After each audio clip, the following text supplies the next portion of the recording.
We very much regret having to announce this increase in fees, but are confident that you'll agree that the stud still offers the best value in the market, yours, etc., etc.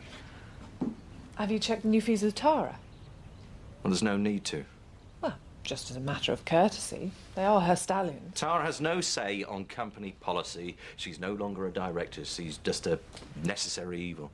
I think someone's a bit grumpy this morning. Someone can live without the sarky comments. Oh, pardon me for breathing.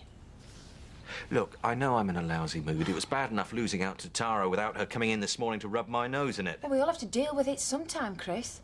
I should know. You have to pick yourself up, dust yourself off and start over. That's not how it works in business. If someone puts one over on you, you make sure you pay them back with interest. Right, so you're planning some Charles Bronson vengeance on the aristocracy, yeah? She'll be sorry she crossed me. I promise you that. Well, if you're going to be spitting blood all morning, I'm going to get off. I may have some work for you. Yeah? Oh, and you can always get Terry to check up on me if you get worried. Charity. Something funny? Not at all, Mr. Tate.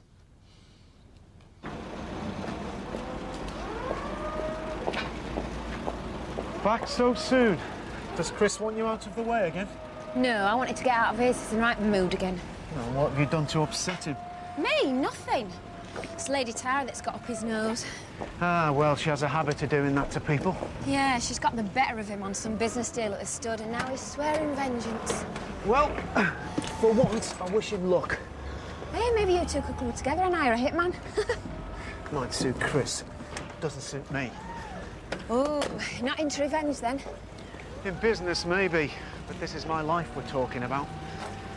She broke up my marriage and cut me off from my wife and kids.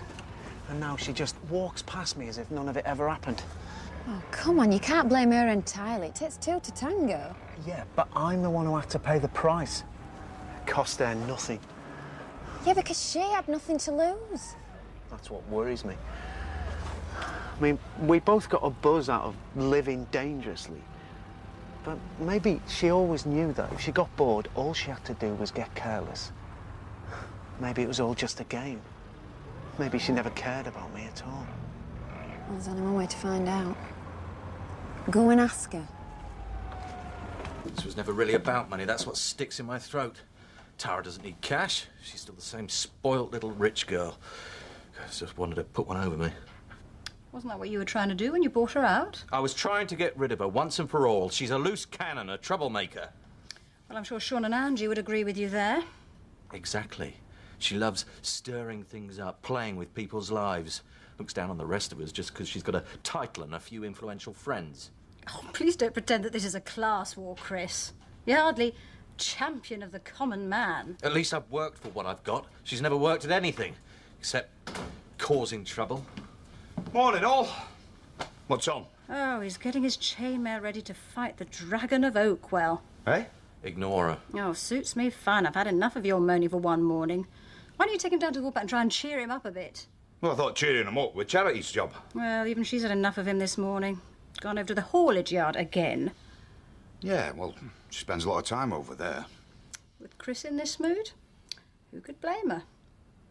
And I'm sure Sean appreciates her company more than he does. Did you find Charity yesterday? Yeah, she was just having a quiet drink in the Woolly. Nothing to worry about. Depends who she was having a drink with. Sean. You better get over to the haulage yard. Tell Charity I want her back here straight away. Right.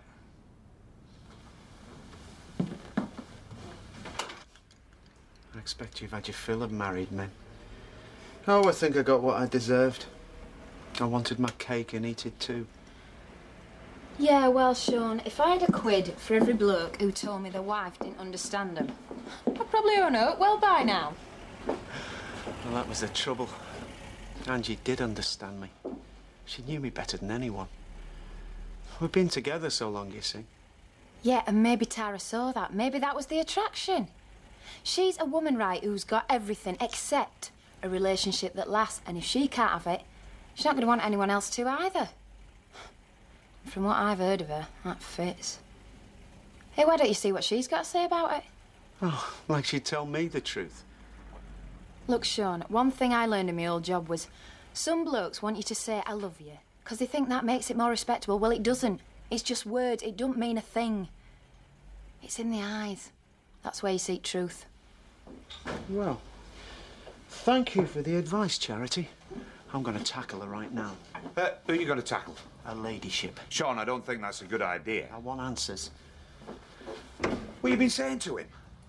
Hey, I was just putting him straight on a few things. Hey, first you get Chris in a lather, now Sean, you've been putting me to a lot of trouble this morning, young lady.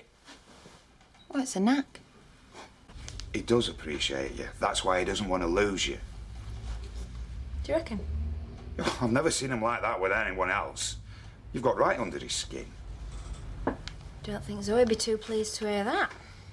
Well, the Tates have always been too bound up in themselves. I mean, they have a squabble, the whole village suffers.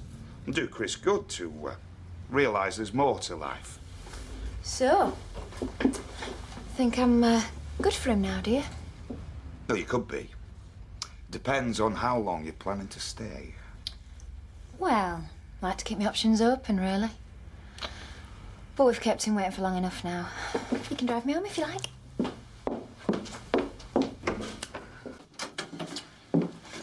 Hey, listen, Terry. I want to thank you for all the advice. Hey, that's what I'm here for. No, I did mean it, though. I do think you're good for him. You know, I didn't realise I was doing such a good job. I suppose it's a bit like therapy, though. Hey, maybe I should get a nurse's uniform. Hey. Can I share the joke? Oh, there'll be no point. You're not in the mood for laughing today. You're quite right. I have been rather ratty, but I intend to make up for it tonight. Take you out somewhere special. Oh, sounds nice. What do you have in mind? I don't want to spoil the surprise. You go home and get changed. You'll find out soon enough. I'll bring you a cab. Hey, no need for that. I can take it home. I'm afraid I can't let you do that. I'm turning over a new leaf. No, I don't want to presume on your good nature anymore. I've been using you as Charity's minder too much. Besides, I thought we might have a few drinks first and chat. Cheers. I couldn't help overhearing that you'd been offering Charity some advice. Got any for me? Well, hardly my position, is it? Oh, come on, Terry. We've known each other a long time, warts and all. I value your opinion. You've got a funny way of showing it sometimes. So he seems to think that I'm handling the Charity situation all wrong. What do you reckon? Well, you are getting a bit uptight about it. Oh, so you think I should chill out, relax more? Yeah. Well, I mean, she obviously makes you happy. So why don't you just enjoy it instead of getting paranoid about every bloke she talks to? That's sound advice. My only reservation is that you've always been a spectacular failure when it comes to judging romance. True enough. Oh, take Brit. You were down on your knees when she'd finished with you. Broken-hearted, no job. It was lucky I was there to put you back on your feet. Yeah. And I'm grateful. Grateful. You've got a funny way of showing it. Meaning? You have to admit, after all I've done for you, it'd be unforgivable to take away the one woman I really cared about. Zoe's right. You have lost the plot. How could you start accusing me? You've always fancied Charity. You've been spending a lot of time together. Well, it's only 'cause you send me after her. 'Cause I thought I could trust you. Oh, well, if you can't, you're in worse trouble than you thought. 'Cause you've got no one else to turn to. I mean, who's been doing all your donkey work for you? Who's carried you to the car when you'd be too drunk to speak and never told a soul about it? Who listens to your worries when things go wrong? I mean, most people have got a mate for that sort of thing. You've got me. And you've been well paid. Oh, that's your answer to everything. Would you want to know the real reason? I feel sorry for you. I don't need your sympathy. Oh, good, because I'm running out of it fast. You're a grumpy git. But I thought, well, I wouldn't be too cheery if I'd lost the use of my legs. And maybe I wouldn't know how to treat people if I'd had Kim and Frank as an example. Are you and Charity having an affair? You haven't listened to a word I've said, have you? Because if you had, you wouldn't have to ask that. You'd know the answer. I still want to hear it from you. You could stuff your job, Chris.